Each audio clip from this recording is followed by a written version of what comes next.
আমার নাম অনয় পাল। আমি এভারগ্রিন পাবলিক মডেল স্কুলের একজন ষষ্ঠ শ্রেণীর ছাত্র। আমি ডেঙ্গু বিষয় প্রতিরোধের জন্য কিছু আপনাদের নিকট বলতে চাই।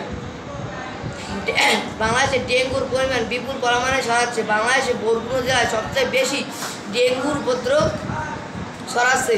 বাংলাদেশের প্রায় 60 ভাগ ডেঙ্গু বরগুনা জেলায় রয়েছে। আমি বরগুনা জেলার একজন বাসিন্দা। আমি ফুল বাংলাদেশের মানুষদের বলতে চাই ডেঙ্গু বিষয় প্রতিরোধের কিছু নিয়ম। রাত্রে প্রথম নিয়ম, রাত্রে ঘুমানোর সময় মশারি টানাতে হবে। 2 নম্বরে বাড়ির আশেপাশে যদি কোনো ময়লা পুকুর থাকে তা পরিষ্কার করতে হবে। 3 নম্বরে বাড়িতে ময়লা কিছু রাখা যাবে না, সব পরিষ্কার করতে হবে।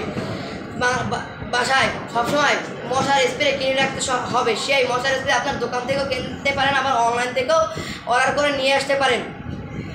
বাসায় সবসময় কয়েল জ্বালিয়ে রাখতে হবে। বাইরে বা বের হওয়ার সময় শরীর ঢাকা থাকে এমন পোশাক পরতে হবে। এই সব কিছু নিয়ম আপনারা যদি ফলো করেন তাহলে আপনাদের ডেঙ্গু হবে না। এই ডেঙ্গু বিষয়ে